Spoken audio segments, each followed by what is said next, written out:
जय हिंद। इस वीडियो में हम आप लोगों को बताने वाले हैं जो टेस्ट सीरीज मैं ले रहा हूँ अभी जो समय चल रहा है इसमें कि केमिस्ट्री फिजिक्स और बायोलॉजी 10th क्लास के लिए लेसन नंबर 1 कंप्लीट हो चुका है, 2 कंप्लीट हो चुका है। अब मैं तीसरे को लेकर के आ गया हूँ। इसमें आपको मैं बताऊंगा लेसन नंबर 3 के तीनों चैप्टर से एक लेसन का पूरा सारांश।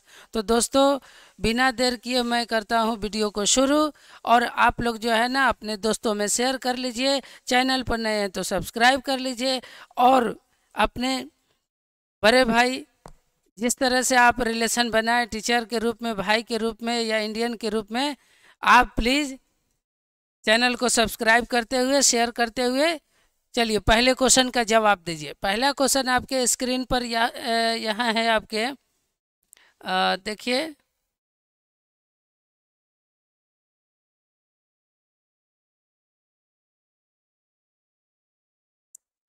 ये पहला क्वेश्चन, सोडियम का इलेक्ट्रॉनिक विन्यास क्या होता है? सोडियम का इलेक्ट्रॉनिक विन्यास क्या होता है? तो सोडियम जो है ना, सोडियम इसका जो परमाणु संख्या है, सोडियम का परमाणु संख्या, जैसे सोडियम का संकेत क्या है Na, इसका परमाणु संख्या कितना हो जाएगा 11। तो दो पहले जो है ऑर्बिट में 2 इलेक्ट्रॉन, उसके बाद 8, 8 दो कितना हो गया 10, और लास्ट में कितना हो जाएगा 11। तो इस तरह से 2, 8, 1 किसका है? ऑप्शन नंबर 1 का है। तो इस तरह से आपका option number A is the right answer. क्या होगा? वैसे भी इसको दूसरा पकड़ने का तरीका है, सबको जोड़िए, ठीक है।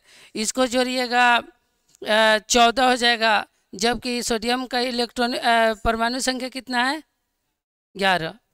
तो 11 ही होगा, वही आपका क्या होगा सही जवाब होगा। तो एक आंसर नंबर आपका क्या हो गया 1 हो गया। चलिए अब आगे का क्वेश्चन देखिए। क्वेश्चन नंबर 2 आपके ये स्क्रीन पर रहा। जल्दी से फटाफट आप लोग आंसर दीजिए, पढ़िए क्वेश्चन को। इनमें कौन सर्वाधिक तन्य होता है? तन्य का मतलब हुआ कि किसको खींच के ज़्यादा लमराया जा सकता है, किसको खींच के ज़्यादा लमराया या खींचा जा सकता है। तो वो धातु में गुण होता है, अधातु का ये गुण नहीं है, धातु में होता है। और ये आपके स्क्रीन पर देखिए, देखिए यहाँ पर बता रहा है क्या, AU, AU का मतलब होता है सोना, AU मतलब सोना। AG मतलब चांदी। तो सोना और चांदी, और ऑप्शन नंबर सी में दे रहा है इनमें दोनों। तो देखिए ये इतने तन्य होते हैं, इतने तन्य होते हैं कि 1 ग्राम सोने चांदी से आप 1 किलोमीटर लंबा तार बना सकते हैं। अर्थात इसमें तन्यता की गुण क्या है, बहुत ज़्यादा, इसलिए दोनों में है, इसलिए option number C is the right answer. आप लॉजिक भी समझिए और आंसर भी लेते चलिए। बहुत ही बढ़िया सीरीज आपके लिए मैं लेकर के आया हूँ दोस्तों। तो चलिए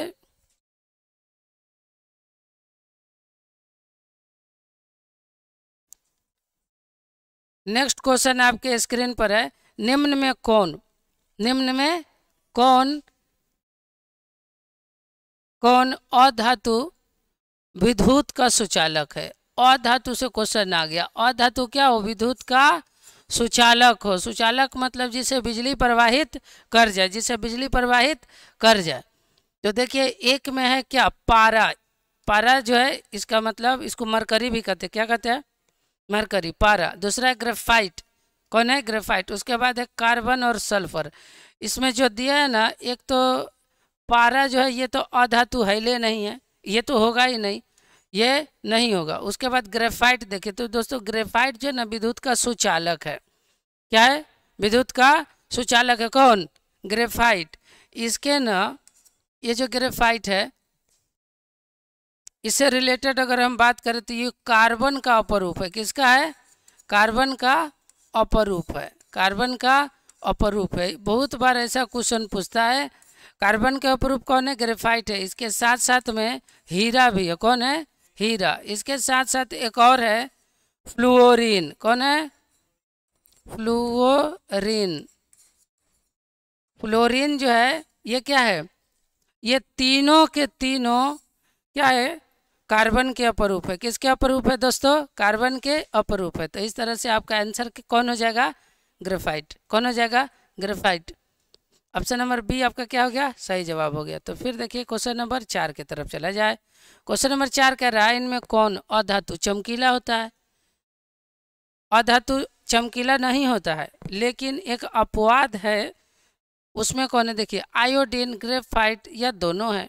तो देखिए आयोडीन और कौन, ग्रेफाइट, ये दोनों को दोनों चमकीला है। क्या है, चमकीला है, इसीलिए दोनों के दोनों क्या हो जाएगा आपका सही। तो option number C is the right answer. आपका सी क्या हो गया, सही जवाब हो गया। सी क्या हो गया, सही जवाब हो गया। ये दोनों के दोनों क्या थे, अधातु थे और दोनों को दोनों चमकीले थे, राइट। अब देखिए नेक्स्ट क्वेश्चन है, इनमें किन्हें चाकू से काटा जा सकता है। इनमें किन्हें चाकू से काटा जा सकता है। वैसे धातु को आप चाकू से नहीं काट सकते, लेकिन एक्सेप्शनल जो होता है, अपवाद जो होता है, उसमें देखिए पोटेशियम, कौन, पोटेशियम, कैसे क्या होता है, पोटेशियम, Na से सोडियम, Li से लिथियम, ये तीनों के तीनों, ये तीनों के तीनों इतने मुलायम होते हैं, इतने मुलायम होते हैं कि इन्हें आराम से आप क्या कर सकते हैं, चाकू से काट सकते हैं, दांते भी भमोड़ सकते हैं ना।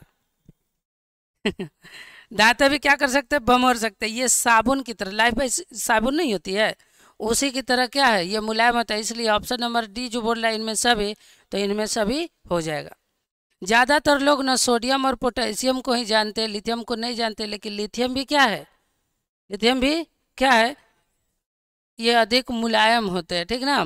अब देखिए नेक्स्ट क्वेश्चन है 6 नंबर क्वेश्चन, कमरे के ताप पर द्रव अवस्था में पाई जाती है। कमरे के ताप पर द्रव अवस्था में कौन पाई जाती है। द्रव अवस्था मतलब पानी जैसा, कौन होता है, क्या चांदी होती है, नहीं ये तो नहीं होती है। अगर ये पानी जैसा होता है, लोग कान में नाक में चांदी पहनते, वो गल के क्या हो जाता है, गिर जाता, मेला में भुला जाता है, लेकिन ऐसा बात नहीं है। क्या सोना है, ये भी नहीं है। पारा है, मरकरी इसको कहते हैं पारा। पारा जो देखते हैं ना, जो थर्मामीटर होता है उसमें ऊपर नीचे भागता है, वो द्रव अवस्था में रहता है, इसलिए पारा आपका क्या हो जाएगा, सही जवाब हो जाएगा। पोटेशियम तो होगा ही नहीं, ठीक नहीं। देखिए ये चांदी है, सोना है और पारा है, और ये क्या, पोटेशियम है। तो पारा एक ऐसा धातु है, ऐसा धातु जो द्रव अवस्था में नहीं पाए जाते अक्सर, लेकिन सभी धातुओं में से कौन, एक लौता, कौन, एक लौता कौन है, पारा, जो क्या द्रव अवस्था में होता है। क्या चीज़ में होता है, द्रव में। आप लोग एकदम आंसर मेरे बोलने से पहले आप जो है ना कमेंट बॉक्स में क्या करेंगे, टाइप करेंगे अपना आंसर जो आप जानते हैं। जो भी आप साल भर में तैयारी की, आपका पूरा भरपूर रिवीजन आपका हो जाएगा। आप शेयर करिए, अगर आप बड़े लोग देख रहे हैं तो अपने छोटे भाई बहन भतीजों को पढ़ाइए, मोबाइल दीजिए उन्हें सीखने के लिए। इनमें हल्की धातुएं हैं, इनमें कौन, हल्की धातुएं हैं। सोडियम, कौन, सोडियम, पोटेशियम, एल्यूमिनियम, मैग्नीशियम, इनमें कोई नहीं। देखिए कमाल की बात है कि इसमें 5 ऑप्शन है। कितने ऑप्शन है, 5। आपके एग्जाम में 4 ही ऑप्शन होंगे। ये 5 ऑप्शन इसलिए मैं बनाया कि ये जो चारों के चारों जो है ना हल्की धातु है। कौन है, हल्की। बड़ी आप एल्यूमिनियम को देखेंगे ज़्यादा वजनदार वो नहीं होता है, तो हल्की धातु। Option number D is the E, कौन है, E is the right answer हो जाएगा। क्या हो जाएगा, हाँ। तो फिर देखिए 8वां प्रश्न है, इनमें द्विधर्मी ऑक्साइड क्या है। द्विधर्मी का मतलब आपको पहले समझा दे, इसे शब्द से ही क्या है, जाहिर है द्विधर्मी मतलब दो को धर्म निभाता है। कितना धर्म, दो को धर्म निभाता है, 2 धर्म निभाता है। इसे आप उभय धर्मी भी कह सकते हैं। क्या कह सकते हैं, उभय धर्मी या द्विधर्मी। ये द्विधर्मी उसे कहते हैं जो अम्ल और भस्म दोनों से अभिक्रिया कर सके। किससे, अम्ल और भस्म दोनों से अभिक्रिया कर सकते हैं, उन्हें क्या कहते हैं, द्विधर्मी ऑक्साइड कहते हैं। तो इनमें से कौन है जो क्या करते हैं, हाँ, अम्ल और भस्म दोनों से अभिक्रिया कर लेते हैं। तो इसमें कौन है, जिंक है। कौन है, जिंक। कौन है, जिंक। जिंक का सूत्र क्या है, ये देखिए Zn, हाँ, जिंक ऑक्साइड। कौन है, जिंक ऑक्साइड। ये क्या है, मतलब अम्ल और भस्म दोनों से अभिक्रिया कर लेते हैं, इसलिए जिंक ऑक्साइड जो है ना द्विधर्मी ऑक्साइड है। क्या है, द्विधर्मी ऑक्साइड। नेक्स्ट 9 नंबर देखा जाए। 9 नंबर है, निम्न में कौन सबसे अधिक क्रियाशील धातु है। निम्नलिखित में कौन सबसे अधिक क्रियाशील धातु है। तो देखिए ऑप्शन में पोटेशियम है, बेरियम है, कैल्शियम है और सोडियम है। क्या है?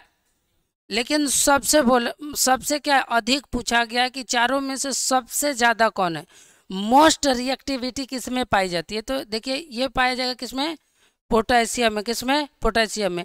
क्रियाशील श्रेणी देखिएगा ना, उसमें सबसे ऊपर किसका नाम दिया हुआ है, पोटेशियम का। लेकिन आपको एक बात याद दिला दे, अगर पोटेशियम को हटा करके अगर इस ऑप्शन में फ्रेंशियम को रखा जाता तो फ्रेंशियम को क्या कहा जाता? ये सबसे अधिक क्रियाशील धातु है।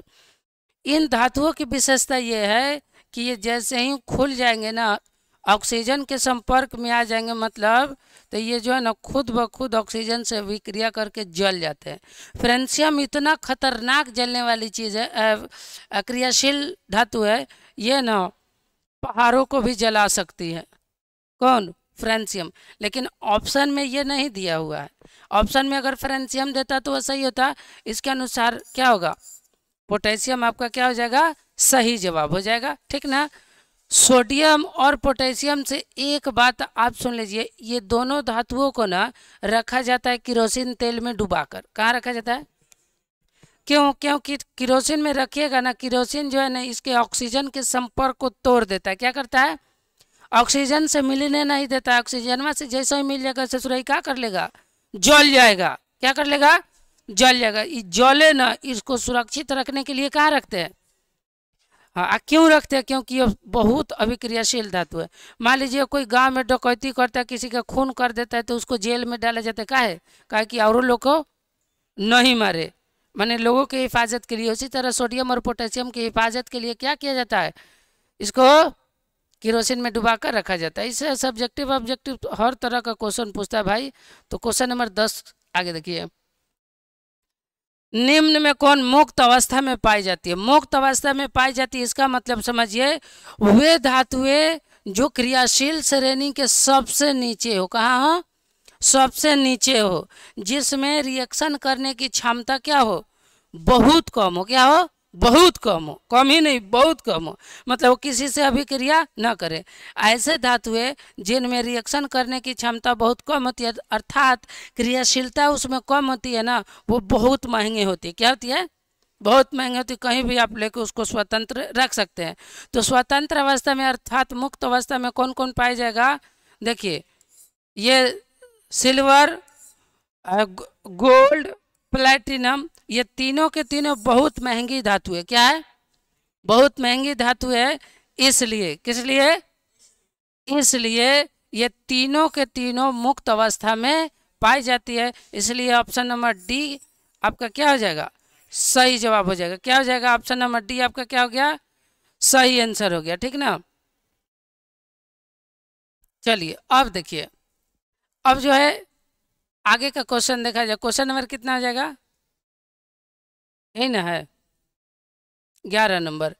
11 नंबर क्वेश्चन देखिए, इनमें कौन अधातु द्रव अवस्था में पाई जाती है? द्रव अवस्था में पाई जाती है।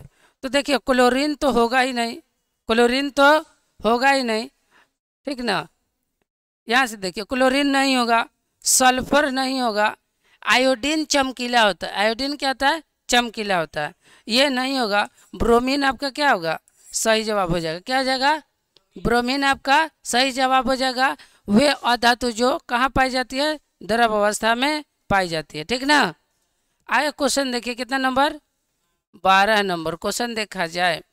बोले निम्न में किस अधातु का द्रव्यनांक उच्च होता है? क्या होता है? द्रव्यनांक उच्च होता है। तो देखिए आयोडीन है, ब्रोमीन है और क्या है, ग्रेफाइट है।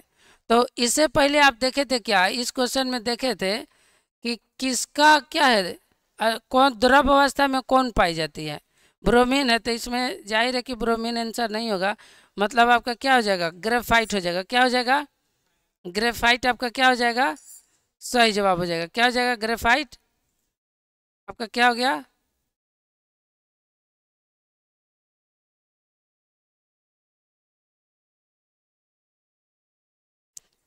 ग्रेफाइट क्या हो गया, सही जवाब हो गया। क्या इसका जो है ना द्रव्यनांक बहुत अधिक है, ये गलबे नहीं करेगा ये। आगे देखिए, आगे है 13 नंबर क्वेश्चन। कितना नंबर? 13 नंबर।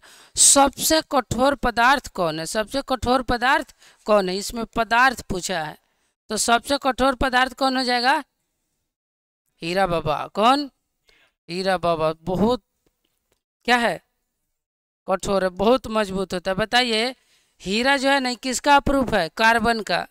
हाँ, कार्बन का अपरूप से बड़ा सवाल आता है, बहुत आता है। आपका क्या यही सही जवाब हो गया। 14 देखिए, इनमें कौन अधातु विद्युत का क्या है?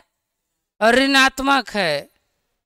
विद्युत का ऋणात्मक है अधातु। भाई अब अधातु है तो ऋणात्मक तो होगा ही ना। अधातु विद्युत का ऋणात्मक है। तो इसमें देखिएगा क्लोरीन है, ब्रोमीन है, आयोडीन भी है विद्युत का ऋणात्मक। ठीक ना, सब है इसमें। थोड़ा सा ये क्वेश्चन में क्या है, डाउट है। एक ऑप्शन बनना चाहिए इनमें सब है। आगे चलिए,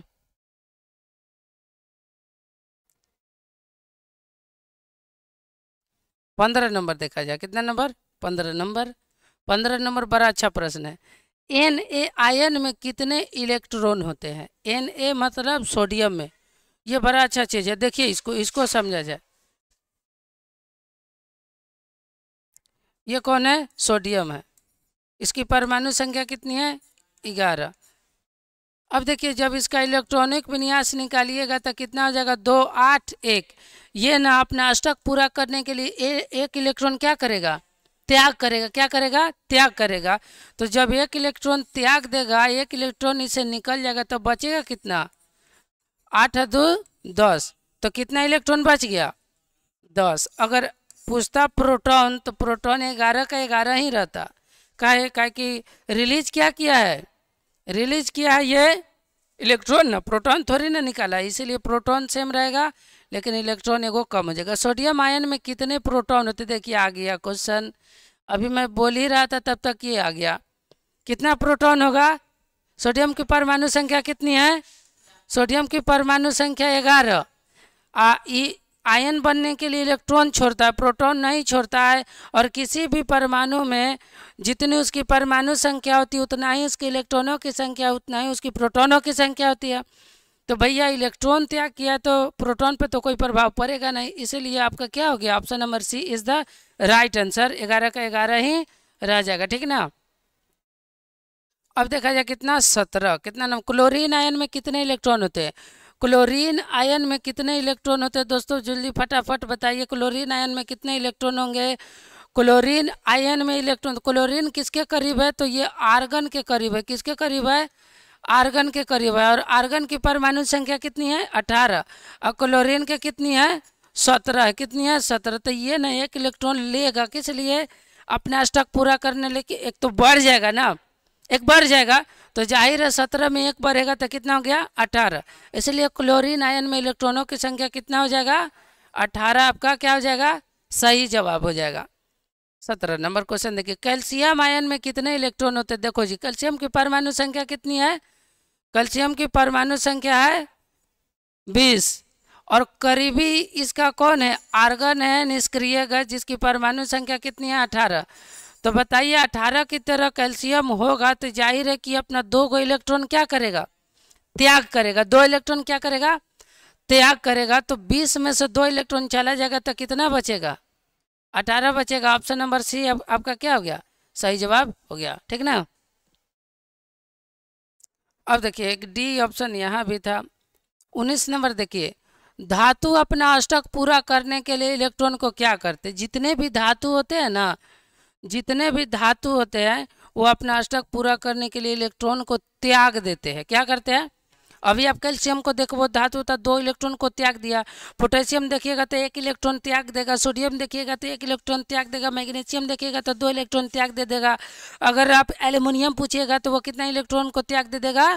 एल्युमिनियम 3 इलेक्ट्रॉन त्याग करेगा। लिथियम जो है वो भी क्या करेगा? 1 इलेक्ट्रॉन को रिलीज कर देगा। इस तरह से जितने भी धातु होते हैं अपना अष्टक पूरा करने के लिए क्या करते हैं? इलेक्ट्रॉन को त्याग देते हैं। क्या करते हैं? इसलिए option number B is the right answer. फिर देखा जाए नेक्स्ट 20 देखिए, कितना देखिए? 20। क्लोरीन एक वैद्युत संयोजकता है। बताइए, क्लोरीन जो है अपना अष्टक पूरा करने के लिए क्या लिया? एक इलेक्ट्रॉन लिया ना, एक इलेक्ट्रॉन जब वो ले लिया तो उस पर लोन चार्ज हो गया, क्या कि आप लिए, मान लीजिए हम लोग कर्जा लेते हैं, हम लोग को कर्जा होता है ना, उसी तरह क्लोरीन जो है ना अपना अष्टक पूरा करने के लिए एक इलेक्ट्रॉन लिया था, इसलिए उस पर एक माइनस चार्ज आ गया, ठीक ना। लेकिन कौन, हाँ ग्रहण किया था मतलब लिया था, ग्रहण माने लेना।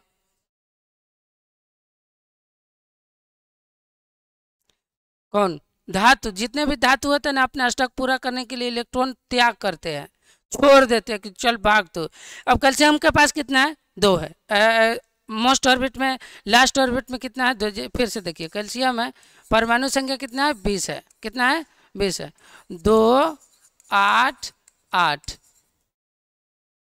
ये कितना हो जाएगा लास्ट में 2, ठीक है। और इसका नियरेस्ट इनर्ट कितना है, आर्गन है, उसका कितना है, 18। तो आप ही निर्णय लीजिए, इतना गोरा मिल के तो 18 हो जाएगा, 8 8 16 2 18, इसकी तो जरूरत ही नहीं है, किसकी, 2 की तो जरूरत नहीं है, इसीलिए कैल्शियम क्या किया, 2 इलेक्ट्रॉन को त्याग दिया। लेकिन क्लोरीन को देखिए, किसको देखिए, क्लोरीन को, क्लोरीन का 17 है, कितना है, परमाणु संख्या 17, तो 2 8 10 और 7 17, कितना, अगर ये एक इलेक्ट्रॉन ले लेगा, एक इलेक्ट्रॉन ले लेगा तो ये भी कितना हो जाएगा, आर्गन की तरफ व्यवहार करने लगेगा, इसके भी पूरे इलेक्ट्रॉनों की संख्या 18 हो जाएगा। इसीलिए जब लीजिएगा ना तो आपको माइनस चार्ज लग जाएगा। और इलेक्ट्रॉन को लेने वाला हर एक वो तत्व क्या कहलाता है, अधातु कहलाता है, क्या कहलाता है, अधातु, राइट। कैसे देखिए, कार्बन टेट्राक्लोराइड में कौन बंधन होता है, कार्बन टेट्राक्लोराइड में क्या होता है, कौन बंधन होता है। कार्बन टेट्राक्लोराइड का जो सूत्र है वो देखिए पहले, वो होता है CCl4, क्या होता है, CCl4, ठीक ना। इसका ये होता है संरचना, इसे क्लोरोफॉर्म भी कहते, क्या कहते हैं, क्लोरोफॉर्म भी कहते। तो ये इसके क्या है, संरचना है, क्या है, संरचना है, ठीक ना। तो ये ना मतलब एक एक इलेक्ट्रॉनों का साझा करते, कितना, कार्बन जो है ना एक इलेक्ट्रॉन को त्याग करेगा, क्लोरीन जो है एक इलेक्ट्रॉन को ग्रहण करेगा। तो इस तरह से कार्बन भी क्या हो जाता है, उसका भी अष्टक पूरा हो जाता है और क्लोरीन का भी अष्टक पूरा हो जाता है।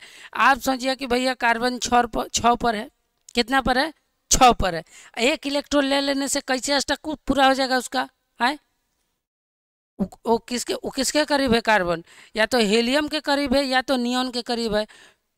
तो क्या करेगा, एक एक इलेक्ट्रॉन त्याग देगा।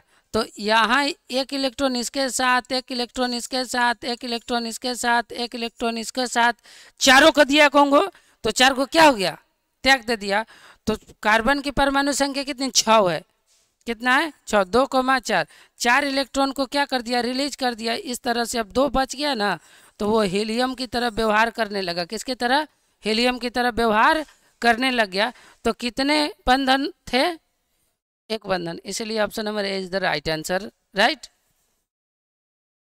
ये केमिस्ट्री का है, बहुत जानकारी चाहता है केमिस्ट्री के लिए।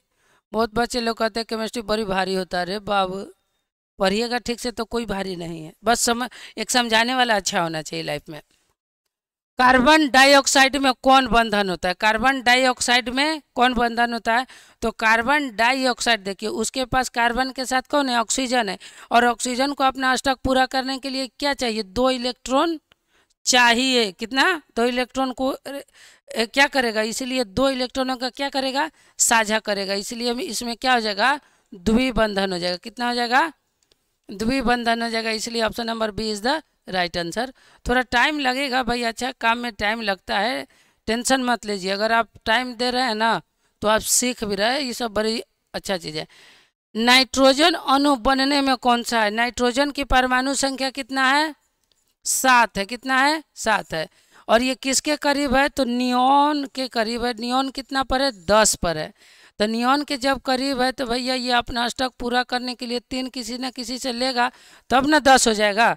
तो कितना इलेक्ट्रॉन को ग्रहण किया, 3 इलेक्ट्रॉनों को ग्रहण किया, इसीलिए इसमें कितना बंधन, त्रिबंधन। तो कौन हो जाएगा, ऑप्शन नंबर सी क्या हो गया आपका सही जवाब हो गया। कोई दिक्कत, चलिए आगे देखिए। पृथ्वी के गर्भ के धातु युक्त क्या पदार्थ क्या कहलाते हैं? पृथ्वी के अंदर जितने भी पदार्थ है ना, जिसमें अगर धातु मिला हुआ हो उसको क्या कहिए? खनिज कहिएगा, अयस्क कहिएगा, धातुमल कहिएगा, या इनमें कोई नहीं तो भैया आप खनिज कहिएगा। क्या उसको क्या कहिएगा? खनिज कहिएगा, ठीक ना। आगे देखिए, अयस्क खनिज से ही निकलता है, उसे प्राप्त होता है। और 25 नंबर देखिए, खनिज से सुगमता पूर्वक, देखिए अभी जो बोले तो वही आ गया, खनिज से सुगमता पूर्वक। सुगमता पूर्वक का मतलब क्या होता है? बड़ी आसानी से। क्या होता है? बड़ी आसानी से और कम खर्चा पर। तो बड़ी आसानी से क्या निकल जाएगा? उसको कहते हैं अयस्क। क्या कहते हैं? अयस्क। अयस्क प्राप्त करने की बहुत सारी विधि है, जैसे होता है भर्जन होता है, निस्तापन होता है, चूनन विधि होता है, छानन विधि होता है, बहुत होता है। 26 देखिए, जिंक ब्लेड अयस्क किसका है? तो देखिए इसमें जिंक जो है ना नाम दे दिया है, तो जाहिर है वो किसका होगा? जेडेन का होगा, जिंक का होगा। बॉक्साइट से अगर पूछता तो एल्यूमिनियम का हो जाता। 27 देखिए, बॉक्साइट अयस्क। देखिए अभी हम नाम लिए तो वो आइए गया। बॉक्साइट अयस्क किसका? एल्यूमिनियम का। किसका है? एल्यूमिनियम का। ये याद करना होता है। एल्यूमिनियम जब आप पढ़िएगा ना धातु का निष्कर्षण, तो उसमें ये आपको मालूम चल जाता है। 27 हो गया। 28 देखिए, इनमें कौन जेडेन का अयस्क है? जेडेन माने अभी था ना, अभी था क्वेश्चन थोड़ा देर पहले। जेडेन, जेडेन का क्या हो जाएगा? Zinc blende. क्या हो जाएगा? जिंक ब्लेड हो जाएगा। क्या हो जाएगा? Zinc blende. क्या है? अच्छा देखिए, जिंकाइट, कैलेमाइन, तीनों के तीनों जो है ना, ये तीनों के तीनों जो है ये जिंक के अयस्क है। किसका अयस्क है? जिंक के। इसलिए ऑप्शन नंबर ए छोड़ करके आप डी मार लीजिए। कौन मार लीजिए? D. Option number D is the right answer आपका हो जाएगा। याद करते चलिए, और आप जो है ना इस सब का पीडीएफ बना लीजिए, या वीडियो डाउनलोड कर लीजिए, या फिर आप कर लीजिए मतलब कॉपी में सबको जो है क्वेश्चन आंसर आप लिख लीजिए। बड़ी काबिल चीज़ है ये सब, बहुत काबिल बना देगा आपको। और ये कोई नई बात नहीं है, पिछले मैं 7 साल से पढ़ा रहा हूँ, ठीक ना, 7 ईयर्स। तो ये सब चीज़ मुझे मतलब काफ़ी एक्सपीरियंस है, कौन सा क्वेश्चन एग्जाम में एलिजिबल होता है, आने के लायक होता है, ठीक ना। तो देखिए, संक्षारण को रोका जा सकता है। संक्षारण को रोका जा सकता है लेप लगाकर, रंगाई करके, या विद्युत लेपन लगा करके, या इनमें सभी। तो इसके द्वारा होता है, इसके द्वारा होता है, इसके द्वारा भी होता है। विद्युत में संक्षारण का मतलब होता है जंग लग जाना। क्या होता है? जंग लग जाना। थोड़ा पानी दो। धातु में जंग लगने की क्रिया को क्या कहते हैं? क्या कहते हैं? संक्षारण।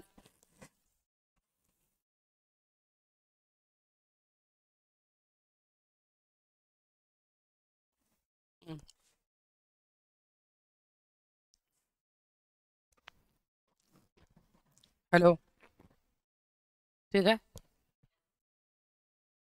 तो इस तरह से इनमें सभी, ऑप्शन नंबर डी आपका क्या हो गया? सही जवाब हो गया, ठीक ना। आगे देखिए, आगे बोला है शुद्ध सोना कितने कैरेट का होता है? शुद्ध सोना कितने कैरेट का होता है? ये तो बड़ी आसान है, ये सबको मालूम होता है कि शुद्ध सोना कितने कैरेट का होता है? 24 कैरेट का होता है। भाई शेयर करते चलो। आगे देखिए, बड़ी अगर आप थोड़ा आप लोग मेरा हेल्प कर दीजिए, मैं आप लोग के लिए बहुत कर रहा हूँ। शेयर करिए, मजा आ जाएगा एकदम। आभूषण, गहना, आभूषण को ही गहना बोलते हैं, कितने कैरेट पर बनता है? भाई 24 पर तो बनता ही नहीं, ये इतना ना हार्ड होता है कि आप किसी आभूषण में उसको किसी डिजाइन नहीं कर सकते। तो उसमें ना मतलब 2 कैरेट घटाया जाता है, ठीक ना। थोड़ा अन्य धातु मिलाकर को थोड़ा सा उसको मिश्रित कर दिया जाता है, तो इस तरह से 22 कैरेट पर आभूषण बन जाता है। इस्पात क्या है? क्या पूछ रहा है? इस्पात क्या है? इस्पात समझिए, ये ट्रेन की जो पटरियाँ होती है ना, ट्रेन की पटरी किस चीज़ की बनी होती है? इस्पात की। किस चीज़ की? इस्पात है, ऐसा मतलब मिश्र धातु है। क्या है? मिश्र धातु है, इस पर मतलब जंग नहीं लगता है, ठीक ना। तो इस्पात क्या हो गया? मिश्र धातु है। क्या हो गया? मिश्र धातु। Option number B is the right answer. 33 देखिए, मिश्र धातु है। अब देखिए, अब क्वेश्चन आ गया कि इसमें कौन मिश्र धातु है? पीतल है, ब्रोंज है, सोल्डर है जी हाँ, ये तीनों के तीनों क्या है, मिश्र धातु है। क्या है, मिश्र धातु है। इसलिए option number D is the right answer. Right, हाँ तीनों के तीनों है, हाँ बिल्कुल। ओ, यहाँ पर बोल रहा है इनमें कोई नहीं, सॉरी, यहाँ पर जो है ना होना चाहिए इनमें सभी। क्या होना चाहिए, इनमें सभी। ये कोई नहीं को काट के लिख लीजिए, इनमें सभी। ये तीनों के तीनों क्या है, ये तीनों के तीनों मिश्र धातु है। कौन है, मिश्र धातु। राइट। अब देखो 34, देखो निम्न में किस धातु को किरोसिन में डुबा कर रखा जाता है। ये चलो तुम लोग बताओ जी, इससे पहले ये हम बात बताए थे।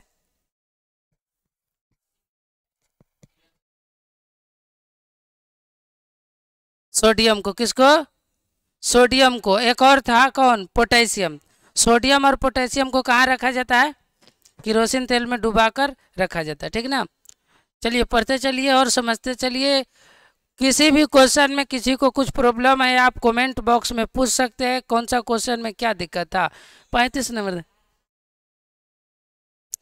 मानव नेत्र के किस भाग पर वस्तु का प्रतिबिंब बनता है। रेटिना पर। किस पर, चलिए आपका सही जवाब सरफराज एकदम सही जवाब दे रहा है। कौन, ऑप्शन नंबर बी, डी जो है लास्ट ऑप्शन जो है डी आपका क्या हो गया। इसको एक और नाम से जानते हैं, इसका दूसरा नाम क्या है, दृष्टिपटल। क्या नाम है, दृष्टिपटल। इसका दृष्टिपटल क्या है, दूसरा नाम है। ठीक है, आगे चलिए। अब जो है 36 नंबर प्रश्न देखिए। अस्पष्ट दृष्टि की अल्पतम, अल्पतम का मतलब होता है निकटतम, मतलब न्यूनतम। तो क्या होता है, क्या 25 सेंटीमीटर, 25 किलोमीटर, 25 अब 20 सेंटीमीटर या 20 किलोमीटर। तो क्या होगा, 25 सेंटीमीटर आपका क्या हो गया, एकदम फिट एंड फाइन आंसर है। ठीक ना। आगे देखिए 37 देखिए। निकट दृष्टि दोष में दिखाई देता है, निकट दृष्टि दोष में दिखाई देता है तो निकट की वस्तु दिखाई देती है। क्या देती है, निकट की वस्तु दिखाई नहीं देती, दिखाई देती। दूर की वस्तु ना, दूर दृष्टि कोई, देखिए याद रखिए कोई भी दृष्टि हो तो उसमें जो होता है वो दिखाई देता है। जैसे निकट दृष्टि है तो निकट की वस्तु दिखाई देगी, दूर दृष्टि है तो दूर की वस्तु दिखाई देगी, है ना।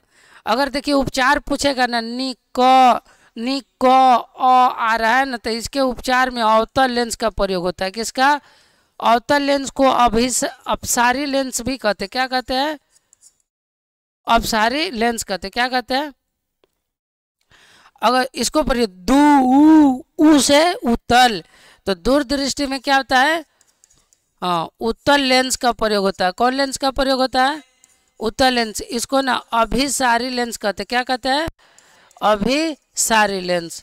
ठीक ना। तो एक क्वेश्चन से ये एक्स्ट्रा है, ये ऊपरवार का मीनिंग आपकी हो जा रही है। ठीक है, तो निकट हो जाता है आंसर। चलिए 38 देखिए। निकट दृष्टि दोष की उपचार हो, तो देखिए अभी बता, से अवतल, अवतल लेंस को क्या कहते हैं, अपसारी लेंस। क्या कहते हैं, अपसारी लेंस। इस तरह से option number B is the right answer. आगे देखिए 38 देखिए, 38 नंबर क्वेश्चन, 38 तो हो गया ना। 39 देखिए। नेत्र लेंस में बना प्रतिबिंब होता है। नेत्र लेंस में, नेत्र लेंस जो है ना किस लेंस की तरह व्यवहार करता है, उत्तल लेंस की तरह। किस, नेत्र लेंस जो है ना ये उत्तल लेंस की तरह बिहेव करता है। कौन सा लेंस, उत्तल लेंस। और उत्तल लेंस में बना प्रतिबिंब क्या होता है, वास्तविक होता है। वास्तविक और होता है क्या होता है, उल्टा। वास्तविक और उल्टा। लेकिन कुदरत का करिश्मा यह है कि हमारी आंखों में जो उत्तल लेंस के द्वारा बना प्रतिबिंब सीधा दिखता है, तो क्या क्या बन जाएगा, वास्तविक। क्या बन जाएगा, वास्तविक। समझ में आ रही है। आप लोग कमेंट में एकदम अपना प्रॉब्लम कर सकते हैं, कितने में कितना सही हो रहा है वो भी आप बता सकते हैं। अपने दोस्तों में शेयर करिए वीडियो। दूरदृष्टि में उपयोग होता है, अरे उत्तल लेंस को अभिसारी लेंस कहते हैं। इसलिए ऑप्शन नंबर क्या हो जाएगा, बी आपका सही जवाब हो जाएगा। एकदम धकाधक चलिए, कोई लेट नहीं, कोई देरी नहीं, एकदम एक पर एक क्वेश्चन आपके सामने ये स्क्रीन पर आ रहा है। द्विफोकसी, कौन? द्विफोकसी यानी बाईफोकल लेंस का उपयोग कहाँ होता है? देखिए, निकट में तो अवतल है, दूर में तो उत्तल है। जरा दृष्टि दोष यानी अबिंदुकता, अबिंदुकता ये ज़्यादातर बुढ़ापे में ये बीमारी हो जाती है, इसीलिए इसमें दोनों प्रकार के लेंस लगाए जाते ताकि बूढ़े व्यक्ति को कोई प्रॉब्लम ना हो। इसलिए option number C is the right answer होगा। अब 42 नंबर देखिए, प्रकाश के तरंग दर का एसआई मात्रक क्या होता है? प्रकाश का देखिए, अब इसमें वाट है तो शक्ति का एसआई मात्रक, वाट किसका है? शक्ति का एसआई मात्रक है। कूलाम है तो ये आवेश का, एम्पियर है विद्युत धारा का है। बच गया कौन? एंगस्ट्रॉम। एंगस्ट्रॉम ये जो है ना, एंगस्ट्रॉम जो है ये क्या होगा? इसका संकेत देखिए ये होता है सरफराज, देखो ये होता है एंगस्ट्रॉम, एंगस्ट्रॉम, ठीक ना। याद रखिए प्रकाश के तरंग, इसको नैनोमीटर में भी नापते हैं, ठीक ना। आगे देखिए 43, देखिए सबसे कम तरंग दर किस वर्ण का होता है? फिजिक्स का क्वेश्चन सब आना शुरू हो गया, केमिस्ट्री खत्म हो चुका है कभी का कभी। सबसे कम तरंग दर किसका किस वर्ण का होता है? तो देखिए सबसे ज़्यादा होता है किसका? लाल का। आपके सामने हम ट्रिक में इसका लिख देता हूँ, बै जा नी ह पी ना ला। देखिए ये सबसे ऊपर कौन रहता है? लाल रहता है। और सबसे नीचे कौन है? बैगनी। तो पूछ रहा है सबसे कम तरंग दर किसका होगा? बैगनी का होगा। ऑप्शन में बैगनी किधर है? Option number D. Option number D is the right answer. आपका क्या हो गया? ऑप्शन नंबर डी आपका सही जवाब हो गया। इसमें आपको लग रहा होगा कि सबसे ऊपर बैगनी है, नहीं, ये ट्रिक याद करने का, जब लिखेंगे तो इसको पलट देंगे, इधर से शुरू करते, ठीक ना। 44 देखिए, सबसे कम झुकाव किस वर्ण का है? सबसे ऊपर कौन रहता है? लाल रहता है, तो सबसे कम यही ना झुकेगा। इसका तरंग 720 के आसपास है। कितना है? 720 के आसपास है। समझ में आ रहा है? चलिए बहुत अच्छा। आगे देखिए मेरा कोचिंग का नाम है इंडियन कोचिंग सेंटर चकिया में मैं पढ़ाता हूँ। अगर आपके घरों में जो भी बच्चे तैयारी करना चाहते हैं 8 क्लास से लेकर 12 तक, तो प्लीज़ आप दिए हुए नंबर पर कांटेक्ट कर सकते हैं। ये मेरा क्या है? पर्सनल नंबर है, इस पर आप कांटेक्ट कर सकते हैं अपने बच्चों के उज्जवल भविष्य के लिए। फिर देखिए आगे देखिए, अंतरिक्ष यात्री को आकाश का रंग कैसा दिखता है? तो अंतरिक्ष यात्री को आकाश का रंग काला इसलिए दिखता है क्योंकि अंतरिक्ष में वायुमंडल नहीं है। क्या नहीं है? चलिए option number C is the right answer. 46 देखिए, एक प्रिज्म में कितने सतह होते हैं? कितने? वेरी नाइस, बहुत अच्छा सरफराज और अमजद।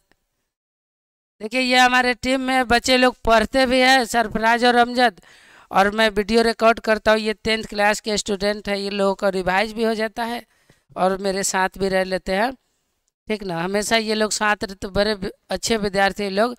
अगर चाहते हैं कि आप लोग भी अच्छे बने, आपका भी भविष्य उज्जवल हो, तो चैनल को सब्सक्राइब जरूर करें। आगे देखिए 47 देखिए, 47 देखिए, सूर्योदय के समय सूरज कैसा दिखता है? रक्ताभ माने एकदम रक्त जैसा, बहुत अच्छा, एकदम very nice. Option number A आपका क्या हो गया? सही हो गया। 48 देखिए, आकाश का रंग किसके कारण नीला दिखता है? प्रकाश का वर्ण विक्षेपण, ये तो होगा ही नहीं। प्रकाश का वायुमंडलीय अपवर्तन, ये भी नहीं होगा। प्रकाश का परकिरणन, ये हो जाएगा। ऑप्शन नंबर सी आपका क्या हो गया? सही जवाब हो गया। ऑप्शन नंबर सी आपका क्या हो गया? सही जवाब हो गया, ठीक ना। 49 देखिए, कितना देखिए? 49। 49 में बोल रहा है कि दूरदृष्टि दोष वाली आँख साफ साफ नहीं देख सकती। भाई दूर के है ना, तो दूर देख सकेगी, लेकिन नज़दीक की नहीं देख सकेगी, इसीलिए निकट की वस्तु को साफ साफ नहीं देख पाती। इसलिए option number A is the right answer.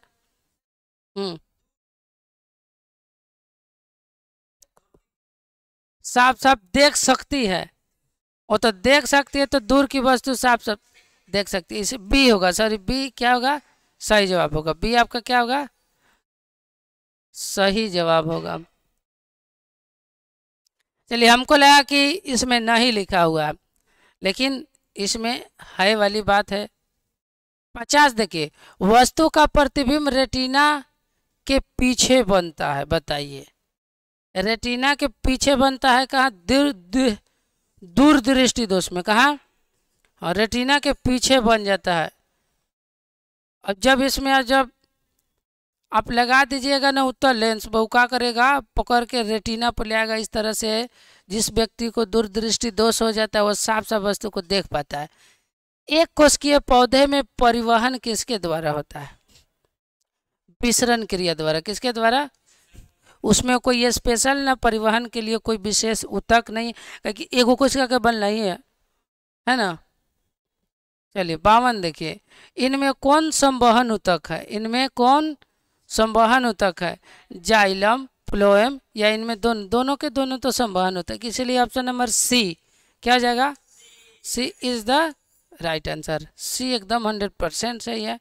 53 देखिए, नेक्स्ट क्वेश्चन, इनमें किसकी कोशिकाएं मृत होती है, किसके, जाइलम की, जाइलम की कोशिकाएं मृत होती है, ठीक ना, याद रखिएगा। किसके, जाइलम की कोशिकाएं मृत होती है, option number A is the right answer, ठीक है।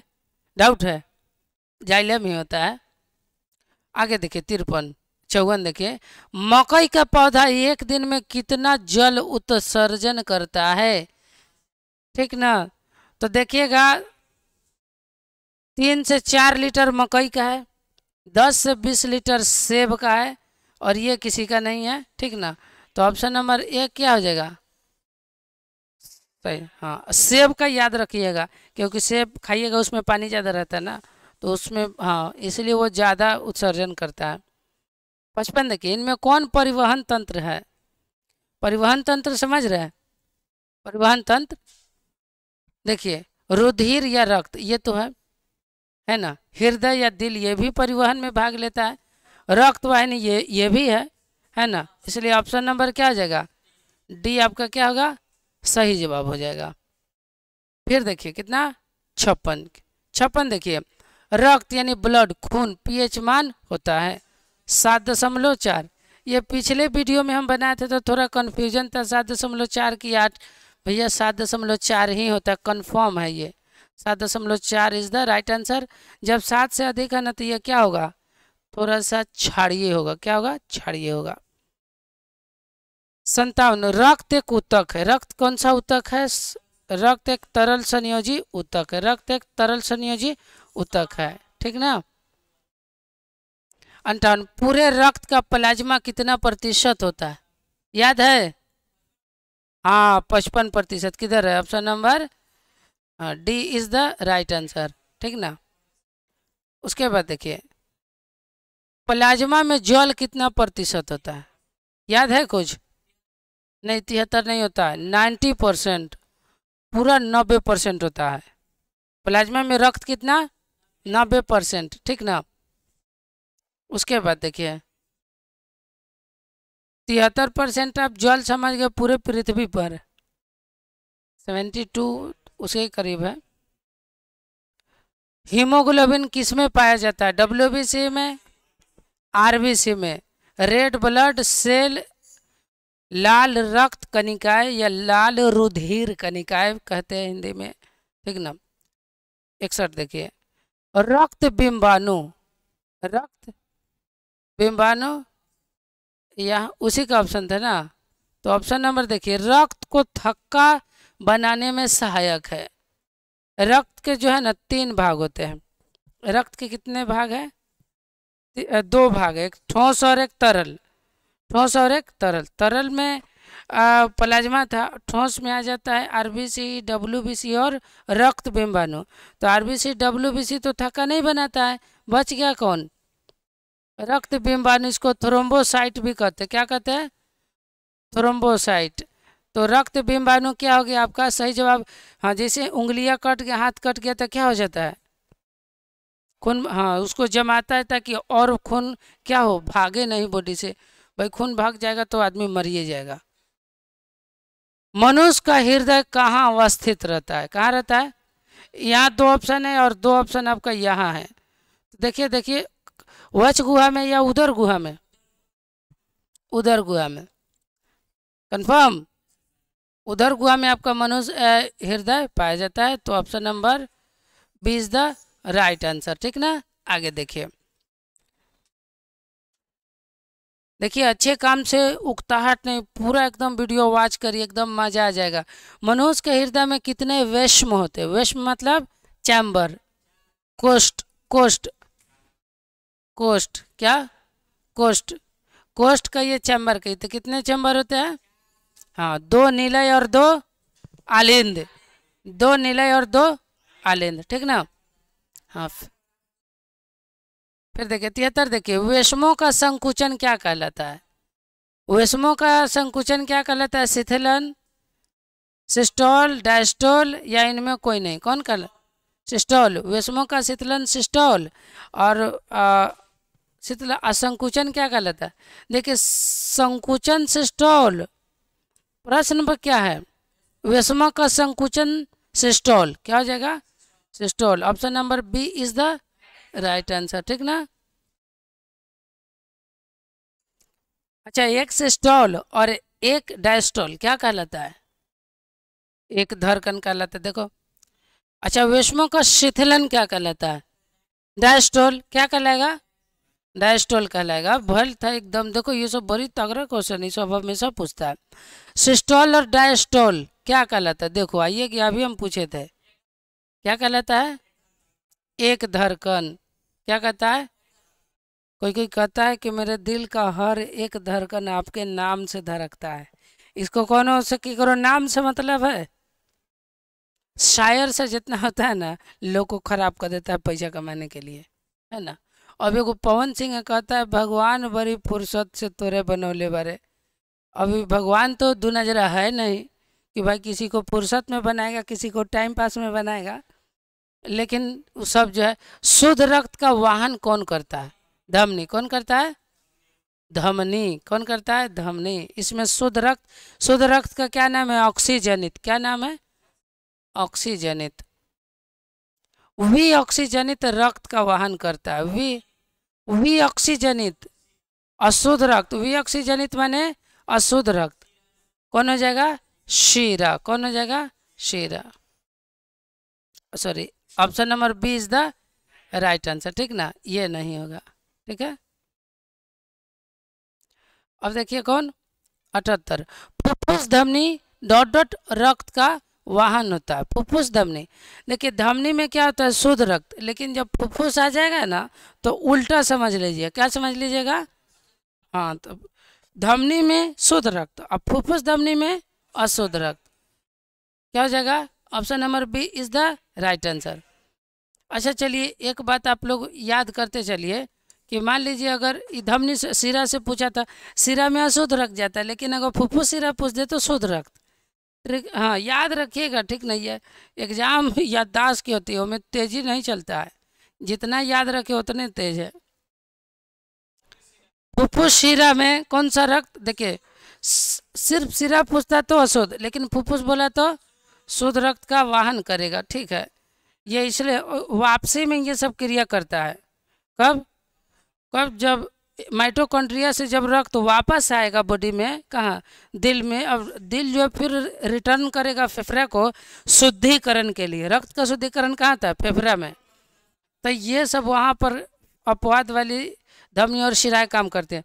चलो यहाँ पर ध्यान दो, रक्त का देखो अभी बोले वही आ गया। रक्त का शुद्धिकरण कहाँ होता है? अच्छा, किडनी में क्या होता है? किडनी में रक्त छनाता है और रक्त का निर्माण वही कहलाता है ना। रक्त का निर्माण कहाँ था? किडनी में। अतः किडनी तो नहीं होगा भाई, शुद्धिकरण यहाँ नहीं होता, छानन होता है। यकृत में नहीं, यकृत में दूसरी चीज़ काम होता है।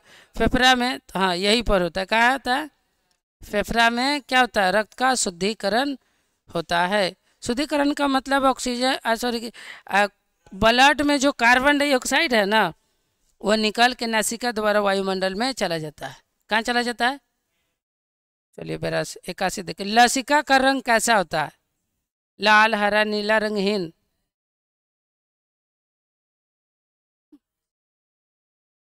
देखिए आपको हिंट्स देते हैं, ये WBC से रिलेटेड है।